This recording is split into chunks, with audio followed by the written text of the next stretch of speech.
Crecen por millones y algunos son capaces de matarnos. Nos proporcionan toda clase de beneficios y de perjuicios. Son los que mejor descomponen los productos naturales.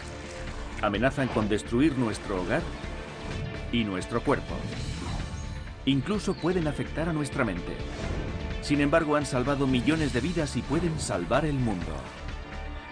Son organismos que conectan la vida y la muerte. Y después de la muerte nos consumen a todos. A continuación, hongos en Maravillas Modernas.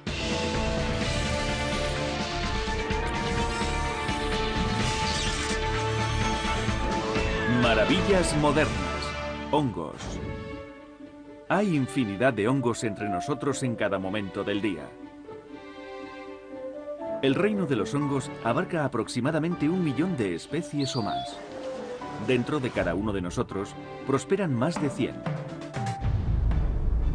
Los hongos más conocidos son las levaduras, las setas y los mohos. Si el moho se apodera de nuestra casa, puede acabar destruyéndola.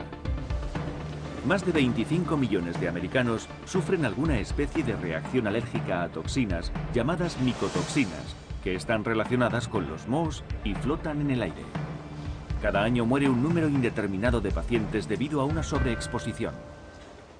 La realidad es que cualquier moho puede ser tóxico si una persona es alérgica a él. Si parece que estas personas van a combatir a una amenaza biológica, es porque en realidad lo están haciendo.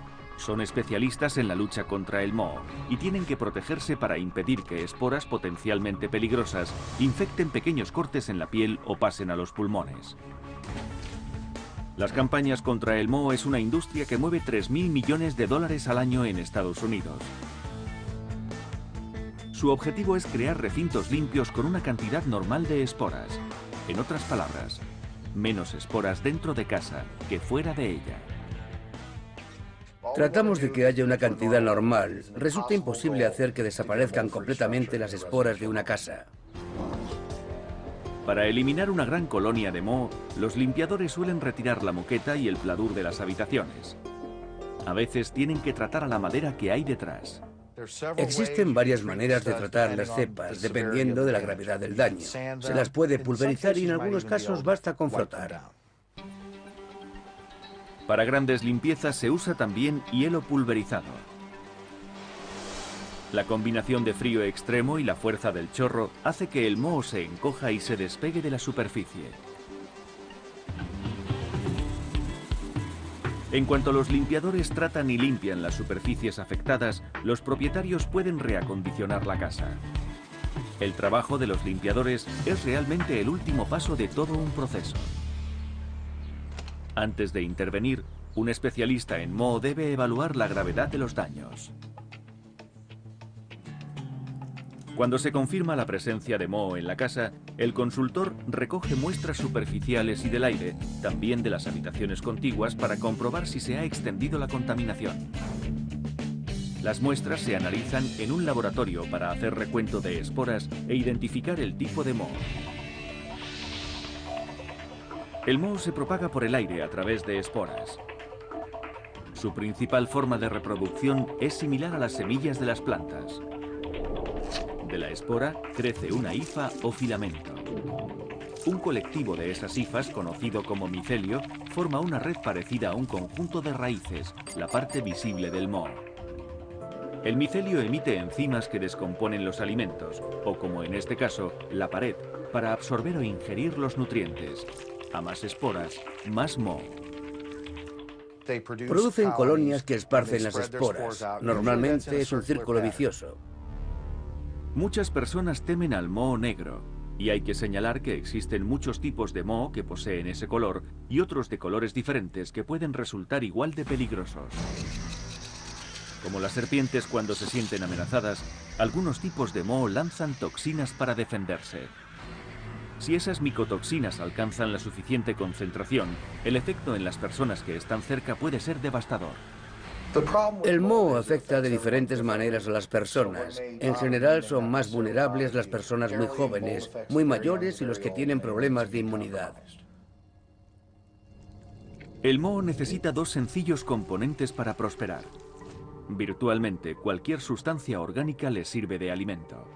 Lo único que podemos hacer es tratar de controlar el agua, pero a veces la naturaleza encuentra la forma de desbaratar nuestros mejores intentos.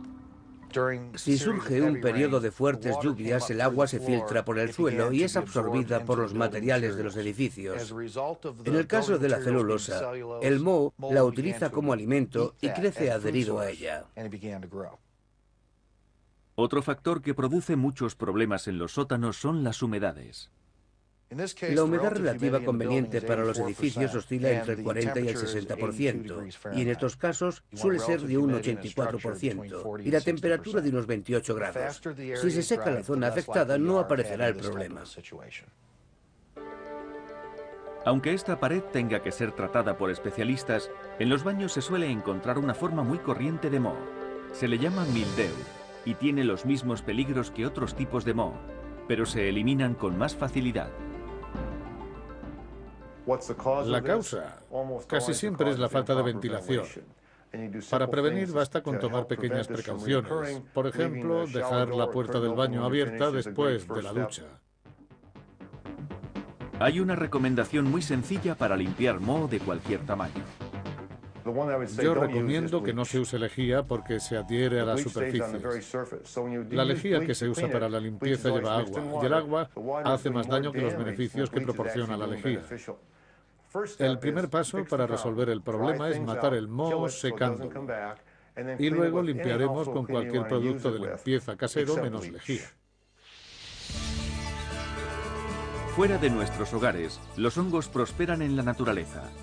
El 85% de todas las plantas, especialmente los árboles, han desarrollado una relación beneficiosa para ambas partes, una simbiosis.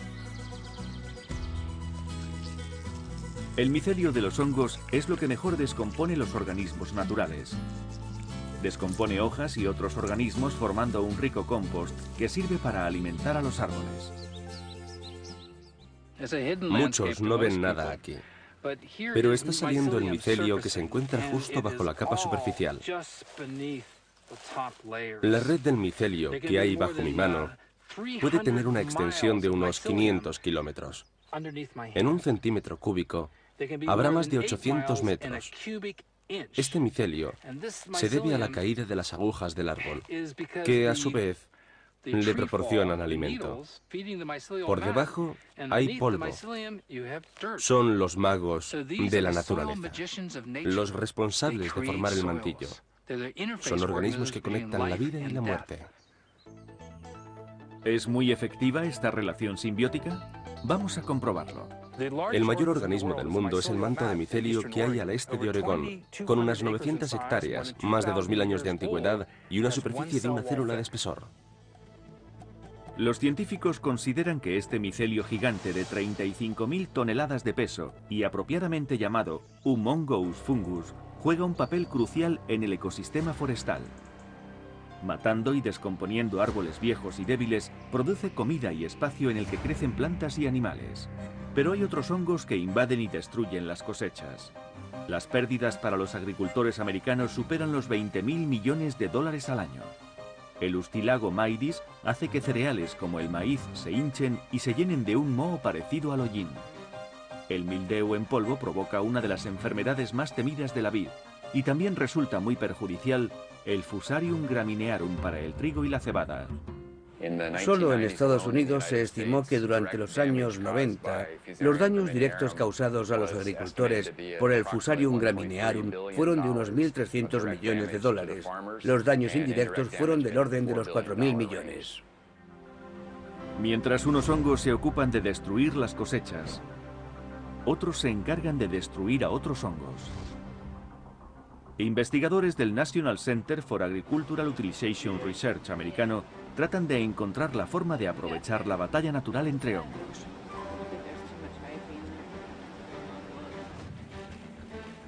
Utilizan hongos para crear fungicidas y pesticidas que sean seguros para el medio ambiente. Es decir, quieren ejercer un biocontrol. Investigamos algunas de esas interacciones naturales para saber cómo funcionan. Luego las probamos en el campo para que produzcan su efecto sobre una gran superficie. También tratan de descubrir hongos para combatir las plagas de insectos. Hay muchos hongos que infectan y matan insectos. Los insectos son una fuente de comida para ellos. Y tratamos de aprovechar esta particularidad para controlarlos biológicamente a través de los hongos. Un insecto que Mark Jackson está estudiando junto con científicos del Departamento de Agricultura de Nueva Orleans es la termita subterránea. Las termitas subterráneas son un problema muy grave, no solo para la agricultura, sino para los ambientes urbanos, ya que provocan más de 2.000 millones de dólares al año en pérdidas y en medios para controlar las plagas. Los hongos que infectan a los insectos penetran su cutícula, los consumen y después depositan esporas por fuera del insecto. Tras varios días, las termitas desaparecen convertidas en un montón de hongos. Creemos que con esto infectaremos a las termitas del nido y acabaremos con él. Los hongos infectan a los insectos de tal forma que parecen de una película de terror. En el caso del hongo Cordyceps, produce un cuerpo afrutado que es como un champiñón que brota del insecto. ¿No resultan apetitosos estos hongos? Puede que a algunas judías mohosas le agraden más. Algunos países las incluyen en su dieta. Los hongos se encuentran por todas partes, en el aire que nos rodea, en el suelo por el que caminamos y algunas veces en nuestras neveras. Algunos opinan que como no podemos vencerlos, podríamos empezar a comer mohos y hongos. Fijémonos en Hain Celestial Wet Soy Plant de Boulder, Colorado, que produce más de 150 toneladas de tempe al año. Esta es una combinación de habas de soja, agua y un hongo llamado Rhizopus oligosporus. El tempe es una rica fuente de proteínas y fibra, un alimento muy habitual en la cocina de Indonesia. Esta pasta de hongos tuvo una amplia difusión en Estados Unidos durante la década de los 50. Empezamos la elaboración a partir de habas de soja triturada y descascarillada que nos llegan así. Hay que quitar la piel de la semilla porque si no el Rhizopus oligosporus no se adhiere bien a ella. Hain Celestial combina las habas de soja con el moho en una mezcladora. Los operarios embolsan y aplastan el nuevo producto para formar unas tortas blandas. Es importante apretar el tempe para conseguir una torta plana, porque estando en contacto directo, el moho crece mejor sobre las habas. Después de unas 18 o 24 horas, el moho crece en las habas dentro de esta sala con temperatura controlada, la incubadora. El tempe procede de Indonesia y lo mantenemos a una temperatura media de unos 25 grados. La incubadora ayuda a reproducir su clima original en un recinto bien controlado. El tempe es un organismo vivo que respira, por lo tanto necesita oxígeno y genera calor. Si tocamos este trozo de tempe, notaremos que está caliente. Se necesita una persona experta para saber cuándo el crecimiento del moho llega a su punto máximo. Si lo abriera y miráramos en el interior, veríamos que el micelio o la parte algodonosa del tempe ha hecho que las habas se peguen con fuerza. Para inhibir el crecimiento adicional del tempe hay que introducirlo en una cabina de vapor. Así se mata el hongo y se impide un crecimiento posterior. En ese momento los sacamos de la cabina de vapor y los llevamos al refrigerador, donde los enfriamos para empaquetarlos. Después del empaquetamiento, el tempe se calienta de nuevo, aumentando su vida en el almacén de la fábrica a más de 70 días. Luego se enfría y se envía a los supermercados. Con algo de textura y sabor a nueces, el tempe es un perfecto acompañamiento y puede ser incorporado a muchos platos populares. Al otro lado del Atlántico, Wetsoy, una compañía británica, ha encontrado la forma de no usar habas y convertir el moho en uno de los productos no cárnicos más populares de Europa. Quorn. Tan solo en Gran Bretaña se consumen todos los días más de 500.000 de platos basados en quorn. Considerado como una microproteína, la estructura fibrosa del hongo hace que los productos de quorn tengan una textura parecida a la carne. Y con los condimentos adecuados, sabe igual que el pollo. ¿No le resultan familiares estas comidas basadas en moho? Quizá hayan comido un trozo de moho como este. Se suele utilizar para madurar muchos quesos, o en la corteza blanca del brie o del camembert, o en los trocitos que destacan en el queso azul o el gorgonzola. En el queso Roquefort se puede ver el lugar por donde lo inyectó el quesero. Aunque el moho resulte muy sabroso, el hongo comestible más conocido es el champiñón. En Estados Unidos, el 65% de los champiñones que se consumen proceden de Pensilvania y algunos de Creekside Farms, a las afueras de Worthington. La mayor granja de champiñones del mundo, Creekside, cultiva principalmente champiñones dentro de 250 kilómetros de túneles de caliza, lo que añade cerca de 320 hectáreas de espacio de cultivo a 100 metros por debajo de la superficie. Lo bueno de cultivar champiñones en esta factoría es que la temperatura es muy constante a lo largo de todo el año. Mantenemos unos 17 grados con un 95% de humedad, lo que hace que los champiñones se reciclen cada 24 horas. Debido a que los champiñones maduran a diferentes velocidades, deben ser cogidos manualmente. Creekside cosecha más de 12.000 toneladas al año.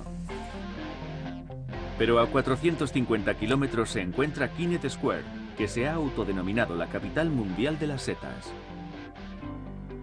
La mayor concentración de granjas del estado se encuentra aquí, incluyendo a Phyllis Mushroom Farms, la mayor productora de setas de especialidad.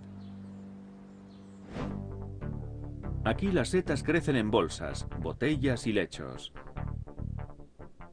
Y tienen nombres como maitake, pom pom o melena de león, shiitake, cardo, ostra, enoki, crimini y las que más se venden, las portobello. Producimos alrededor de 4.000 toneladas de setas al año, de todas las variedades. Es todo un reto, pero es muy agradable. Esto se consigue mediante unos 90.000 metros cuadrados de espacio para cultivos, distribuidos en 125 naves de 18 metros de largo, sin ventanas y con temperatura controlada. En esta sala cultivamos crimini y portobello. Una portobello es una seta madura en la que el velo se separa y deja a la vista las laminillas. Esta seta comienza siendo una crimini. Cuando las setas están cerradas, se ve el talo y el sombrero, y dentro están las laminillas. Pero antes de que las setas crezcan y se conviertan en portobelos, deben reproducirse en un lugar muy bien esterilizado y aislado. Cuando sueltan las esporas hay que unirlas a un portador, tal como serrín o granos de mijo, para crear un cultivo maestro. A continuación se ponen en una bolsa con grano esterilizado. Entonces es cuando se realiza el proceso real de reproducción que empleamos para las setas. Las esporas se ponen en un sustrato o base de crecimiento. En el caso de los crimini o portobello, los sustratos son lechos grandes de compost. La granja proporciona las condiciones óptimas de crecimiento, ajustando la temperatura, la humedad, la renovación del aire y la cantidad de dióxido de carbono de la sala.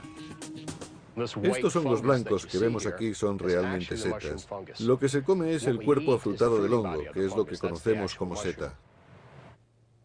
Los cultivadores son los que deciden cuándo las setas están listas para ir al mercado. Esta seta puede doblar su tamaño en 24 horas. Cuanto más volumen, más pesa. Y como nos pagan por kilos, cuantos más recogemos, más ganamos. Una de las ventajas del oficio es que tengo que probar las setas dándoles un pequeño mordisco por arriba. Es fantástica.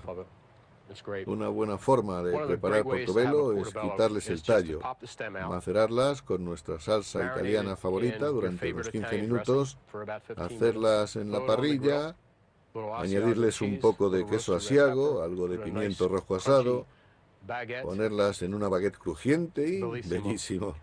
No hay nada mejor. Las setas silvestres hacen las delicias de los entendidos. Nada se puede comparar con salir a recogerlas. Para los que conocen cuáles son las setas comestibles y sabrosas, la recolección puede ser un pasatiempo provechoso. Las variedades más difíciles de encontrar llegan a valer unos 1000 euros el kilo. Recoger setas se está convirtiendo en una afición popular. Es divertido, se parece a la búsqueda de los huevos de Pascua. Algunos de los trofeos comestibles de los recolectores de setas son las chanterelle, las coral rosadas, las liophyllum, las boletus edulis, también conocidas como porcini, y las morillas, una de las setas silvestres más apreciadas. Los buscadores de morillas suelen encontrarlas en las calvas calcinadas de los bosques de hoja perenne. Todas las primaveras florecen las morillas. En los grandes claros de los bosques se llegan a juntar hasta 5000 buscadores de setas. Esta bolsa debe pesar unos 2,5 kilos y en una hora hemos recogido 3 bolsas. Las morillas salvajes frescas se llegan a vender a unos 185 euros el kilo. Pero no hay ningún hongo que se pueda comparar al más apreciado de todos, la trufa. En efecto, una trufa italiana blanca que pesaba 1,5 kilos se vendió en una subasta a más de 200.000 euros. Si hubiera estado por aquí, la habrían olido a 100 metros de distancia. Debido a su alto precio e intenso sabor, suelen servirse en pequeñas porciones en multitud de platos. El dinero tiene poca importancia cuando se trata de setas peligrosas y mágicas. ¿Podrían haber conseguido que volaran los renos de Papá Noel? Hay miles de especies de setas silvestres en Norteamérica. De todas ellas, los investigadores consideran que unas 100 son tóxicas. Eso quiere decir que pueden afectar a los seres humanos mental, física e incluso mortalmente. Recoger y comer una de estas setas puede transformar una agradable comida en un inoportuno malestar e incluso causar la muerte. Resulta evidente que deben diferenciarse las setas venenosas de las comestibles. Si comemos una y nos sentimos mal al cabo de un par de horas, lo más probable es que no se trate de una seta muy peligrosa. Aparecerán dolores de estómago, diarrea y vómitos. Pero las toxinas que provocan una reacción inmediata no suelen poner en peligro la vida. Si se presentan los síntomas después de 12 horas o más, puede ser debido a que las setas eran muy tóxicas, de esas que tanto hemos oído hablar. Las toxinas de las setas venenosas, tales como la Amanita phalloides, dañan los riñones y el hígado. Hubo un caso en Polonia con una seta parecida en los años 50, donde más de 100 personas de una pequeña comunidad se pusieron repentina y misteriosamente enfermas, y 11 de ellas murieron. La seta que las envenenó no produce ninguna reacción hasta 2 semanas después de la ingestión.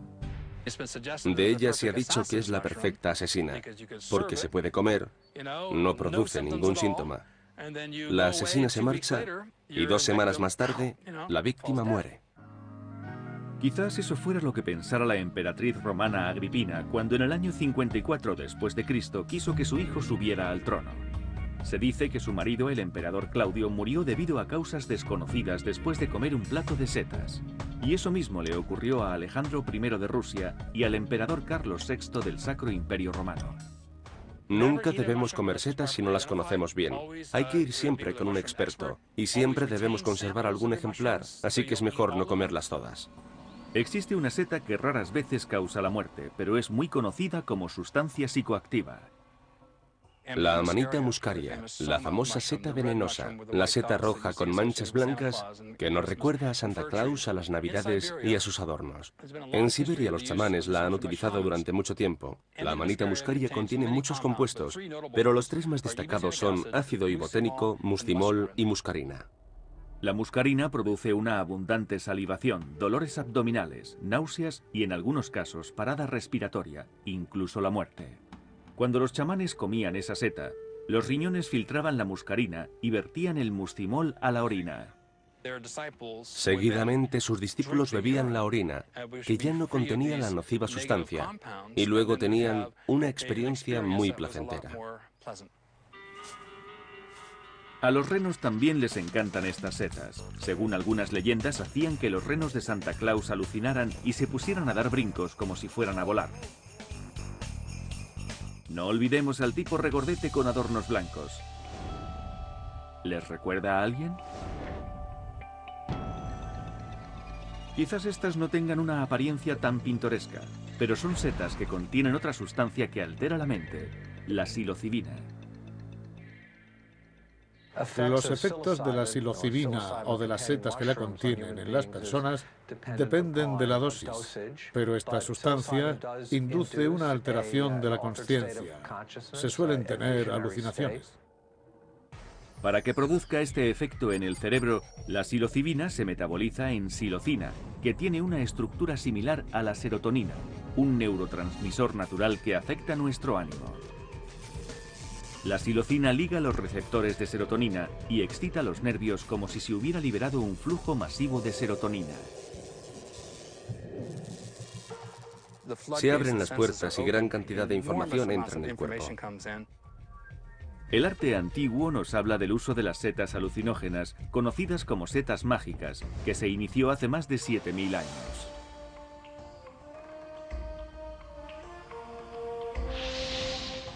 En la antigua civilización azteca, las setas mágicas ocupaban un papel muy importante en muchas ceremonias religiosas y curativas. Todo eso cambió durante el siglo XVI con la llegada de los conquistadores españoles al Nuevo Mundo. Los españoles castigaron el uso de las plantas alucinógenas con las penas más duras, incluyendo la muerte. En consecuencia, el uso de estas drogas por parte de los nativos americanos pasó a ser clandestino durante siglos. En mayo de 1957, la revista Life publicó un artículo sobre el uso de las setas de psilocibina en México. Algunos profesores de psicología tomaron nota.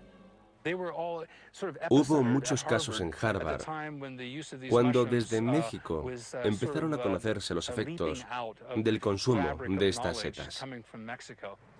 Se inició un creciente interés en el campo de la psiquiatría, en particular entre los investigadores que estudiaban los efectos de una variedad de compuestos psicodélicos, incluyendo la psilocibina. Durante los años 60 se usaron en el laboratorio las setas de psilocibina y un compuesto derivado de un hongo cornezuelo conocido como LSD, que acabó saliendo del laboratorio y llegó a la recién nacida contracultura. En 1968 el gobierno de Estados Unidos reaccionó declarando ilegal la posesión de las setas de psilocibina. Sin embargo, en los últimos 15 años se ha dado la aprobación para realizar estudios bajo una estricta y segura supervisión. Ya no se extrae la psilocibina directamente de las setas, sino que se sintetiza en laboratorios con la aprobación federal para producir dosis más sistemáticas y potentes. Entre los estudios producidos figura uno del Dr. Charles Groff del Biomedical Research Institute de Los Ángeles. Se nos permite tratar a personas en una fase avanzada de cáncer que presentan una gran ansiedad existencial. Tratamos la ansiedad, no el cáncer. Nuestras observaciones hasta la fecha han sido muy esperanzadoras. Las setas podrían haber alterado la conciencia de algunas personas. Pero ¿cómo podría este pequeño moho y el melón cantalupo aliarse para salvar millones de vidas? Nos gusta comer algunos hongos, pero hay otros a los que les gusta comernos a nosotros. Aunque las esporas del moho y de los hongos nos invaden, la mayor parte son inofensivas. Sin embargo, en ciertas condiciones, algunos hongos pueden crecer sobre y dentro de nosotros, a veces con resultados desastrosos. El hongo Tinea pedis, o pie de atleta, es uno de nuestros enemigos más frecuentes. En alguna ocasión, el 75% de los americanos ha sido afectado. El pie de atleta suele presentarse en las superficies húmedas. El hongo se adhiere a la piel y crece en ella. Entonces es cuando aparece el pie de atleta. Para que los hongos sobrevivan y prosperen en los pies, es necesario que exista una humedad constante entre los dedos, con frecuencia el sudor. Al principio comen células epiteliales muertas y luego se extienden sobre la capa superior de la piel, afectando a todo el pie. Aunque los antifúngicos tópicos suelen curar el pie de atleta eliminando o inhibiendo el crecimiento de los hongos, las infecciones más profundas requieren un tratamiento más enérgico. Los médicos del Biomedical Research Institute de Los Ángeles tratan de combatir un grupo de hongos que producen lo que se suele llamar infecciones por hongos oportunistas. El principal hongo que prospera en el cuerpo humano es un miembro del género de las cándidas y forma parte de la flora humana normal. Normalmente se encuentra en la piel, en la boca y en el paso intestinal. Si algo perturba nuestro cuerpo o mata la flora bacteriana, como los antibióticos, los hongos pueden experimentar un crecimiento excesivo. Si el sistema inmunológico se encuentra debilitado, entonces se produce una infección grave. Las infecciones por hongos oportunistas aparecieron hace más de 50 años. Lo hicieron a la vez que los tratamientos con antibióticos y otros tratamientos médicos, tales como la cirugía abdominal o la quimioterapia, que alteran la química natural del cuerpo y permiten que ciertos hongos se extiendan por él.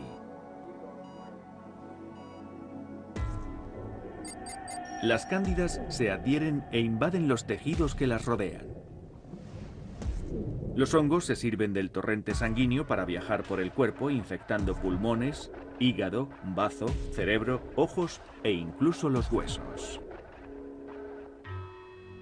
Si no se trata adecuadamente, la candidiasis puede causar fuertes dolores, fiebre, pérdida de visión e incluso la muerte. El mayor problema de los tratamientos de las infecciones graves por hongos es que su estructura celular es muy similar a la de la célula humana. Por eso la clave para curar las infecciones por hongos es encontrar agentes que maten esas complejas células sin dañar las humanas. Irónicamente, el auge de las infecciones por hongos se debe en parte a la influencia de uno de los más famosos y beneficiosos hongos de la historia, el Penicillium. En 1939, unos 12 años después de su descubrimiento accidental, un grupo de científicos de Oxford, entre ellos el Dr. Howard Florey, aislaron una potente cepa encontrada en las frutas y en los quesos. Se convirtió en el primer antibiótico, la penicilina. El siguiente desafío sería producir a gran escala la nueva y milagrosa cura. En Europa estaba a punto de estallar la Segunda Guerra Mundial. Existía una gran preocupación por el trabajo que se estaba realizando en Inglaterra. No se sabía si resultaría un lugar seguro. Los científicos británicos decidieron ir a Estados Unidos. Pero antes de iniciar el viaje, frotaron moho de penicillium en sus abrigos por si las muestras secas y congeladas eran confiscadas por agentes enemigos. Después de su llegada al Northern Regional Research Center del Departamento de Agricultura en Peoria, Illinois, se encontraron con otro problema. Su cepa, aunque eficaz, no era lo suficientemente poderosa. Se fue inmediatamente al mercado de Peoria a buscar frutas mohosas. Una de ellas, un melón cantalupo, tenía un moho verde que parecía el penicillinum utilizado para producir penicilina. Fue llevado al laboratorio, lo aislaron y resultó ser una gran fuente de penicilina. A partir de esta cepa más potente de penicillium, los investigadores pudieron aumentar la producción. El resto, como se suele decir, es historia. Millones y millones de personas han salvado la vida gracias a este fármaco. Además, abrió el camino a otros compuestos obtenidos a partir de hongos. Ese es el trabajo de Gary Strobel, científico de la Montana State University. Se dedica a buscar hongos beneficiosos en lugares poco frecuentados, como los bosques frondosos del planeta. Durante los últimos 20 años, Strobel ha viajado por más de 80 países y junto a su equipo ha descubierto más de 1000 hongos nuevos. Aún hay mucha vida en todo el planeta sin descubrir. Mucha se encuentra en zonas de una gran diversidad biológica. Estas cosas son maravillosas y tienen todos los colores, tamaños y formas imaginables. Es probable que un solo árbol contenga miles de hongos diferentes. Tratamos de aislar estos hongos para que crezcan y veamos qué productos nos ofrecen. ¿Ha tenido mucho éxito Strobel? Sí, mucho. Ha realizado grandes descubrimientos en los campos de la medicina, limpieza medioambiental y producción de energía. Como reconocimiento a su trabajo, en la Smithsonian's American History Collection se guardan los característicos gorros rojos que solía usar Strobel para recoger muestras en el campo. El siguiente paso es meterlos en bolsas de plástico para llevarlos al laboratorio donde serán procesados. Nos interesan los microorganismos, los hongos que viven dentro asociados a los tejidos de las plantas. En el laboratorio les hacemos una esterilización superficial. Y el siguiente paso es penetrar en el tejido del tallo para ponerlos en los platos agar. Después de unos días, las hifas o los tejidos de los hongos invaden los platos de cultivo. Esta es una simple muestra de lo que solemos hacer cuando vamos a un bosque en busca de algo peculiar, para después realizar un duro y extenso trabajo de laboratorio. Hemos recogido muchísimos organismos y sería una buena oportunidad para un futuro científico empezar a estudiar algunos de estos hongos. Estudiar los hongos no solo puede salvar vidas, sino también resolver la crisis mundial del combustible.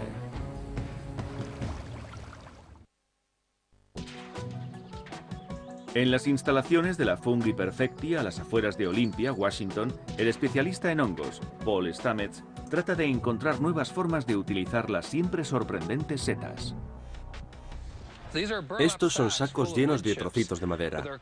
Están cubiertos con el micelio de la seta de ostra y se emplean para filtrar el agua. En caso de tormentas o de riadas, el cieno y las bacterias coliformes se convierten en un grave problema para la industria marisquera y la del salmón.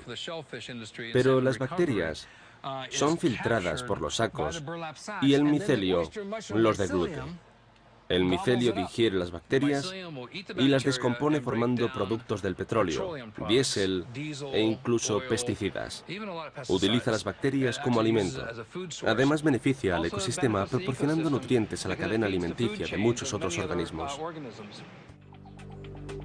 Actualmente se emplean sacos con el micelio de Stamets para microfiltrar agua en 6 proyectos pilotos en el estado de Washington y en la Columbia Británica. Los resultados de reducción de las bacterias coliformes, incluyendo la E. coli, son espectaculares. Esto representa unos 900 kilos de micelio de seta de ostra. En este complejo producimos unas 10 toneladas por semana de una especie de Micelia tsunamis. Este micelio es repartido por todo el país para realizar proyectos medioambientales. En Big Sky Country, la Clean Waste of Belgrade, Montana, usa hongos para matar las bacterias de E. coli que se encuentran en los residuos humanos. Apropiadamente llamado poo powder o polvo para excrementos, se vende formando parte de un kit de bolsas de residuos llamado Wag Bag. Permitan que les muestre cómo funciona. Nuestro kit de bolsas de residuos es un retrete en una bolsa. Tiene una bolsa exterior, otra interior y un sanitizador de manos, así como papel higiénico. Esta es nuestra bolsa embudo. La bolsa embudo contiene nuestro polvo para cacas. El ingrediente exterminador de bacterias del polvo para excrementos proviene del hongo Muscoduralbus. Y Strobel lo encontró en un árbol de la canela cuando buscaba hongos en Honduras. Inventamos una forma de conservar vivo el hongo y de que creciera en los residuos. Además, le añadimos otro organismo, otro hongo de la selva de Perú que provoca la degradación de los residuos. Cuando esos agentes se juntan y son activados por el calor y la humedad de la orina principalmente, sueltan un gas que mata de manera natural a la bacteria E. coli de una forma no tóxica para las personas. Una máquina mezcla esos hongos con otros ingredientes biodegradables que hacen que los residuos se conviertan en gel, pierdan el olor y se catalicen. Tras varios minutos se obtiene el polvo para excrementos para las bolsas de residuos. Cuando una persona termina de usar el inodoro, dobla la bolsa, la mete dentro de la bolsa exterior y la cierra. Ambas bolsas están hechas de material biodegradable a partir de derivados del almidón para que se desintegren de manera más segura que los pañales de los bebés. Con las bolsas no hay más que usarlas, cerrarlas y tirarlas. El día de nuestra visita, más de 13 millones de paquetes de bolsas fueron enviados a un gran almacén militar de Filadelfia, Pensilvania. La mitad de nuestra producción es para el ejército y el FEMA, la Agencia Federal para el Manejo de Emergencias. También vendemos mucho al mercado al por menor de los camping. Otro mercado que está teniendo un gran auge es el sanitario, hospitales, residencias y centros de asistencia. Científicos del Departamento de Energía del Pacific Northwest National Laboratory de Richland, Washington, están trabajando con hongos en otro proyecto. Confían en que el insaciable apetito de los hongos convertirá la celulosa en etanol, y eso sería la clave que nos llevaría al biocombustible. Tratamos de reducir la dependencia del petróleo extranjero y del petróleo en general, usando organismos como los Aspergillus niger, Oryzae y los Trichoderma raceyi para producir enzimas, combustibles y ácidos orgánicos que puedan sustituir al combustible extranjero. El interés del laboratorio por el Trichoderma raceyi proviene de este hongo que digiere materiales complejos. El Trichoderma raceyi es un hongo que se descubrió en los años 40 en las tiendas y mallas usados en el Pacífico durante la Segunda Guerra Mundial. Nos interesa porque digiere la celulosa. Con el tiempo, se han desarrollado cepas de Trichoderma raceyi que producen celulasas, unas enzimas que aceleran la descomposición de la celulosa en azúcares sencillos. Y en cuanto se ha obtenido el azúcar, resulta muy fácil transformarla en alcohol. El siguiente objetivo es descubrir un método para producir a gran escala las enzimas y el combustible de manera eficiente. Gary Strobel trata de descubrir más hongos que sirvan para producir combustible. El hongo llamado C13 produce un derivado llamado micodiesel, una nueva palabra. No se trata de biodiesel. El biodiesel se compone de aceites y de sustancias grasas procedentes de plantas superiores. Este es el auténtico diésel. Este hongo crea muchos de los ingredientes del diésel y actualmente se está produciendo en cantidades que lo harán comercialmente viable. A la vista de los resultados se me erizan todos los pelos del cuerpo, incluidos estos. Es posible que falte poco para que llenemos el depósito de nuestro coche con combustible procedente de hongos. Puede que funde una compañía llamada Strobe Oil. Tanto si los consideramos amigos o enemigos, los hongos han estado en nuestro planeta durante miles de millones de años y probablemente seguirán existiendo cuando hayamos desaparecido. Quizá haya llegado el momento de abrazar a los hongos.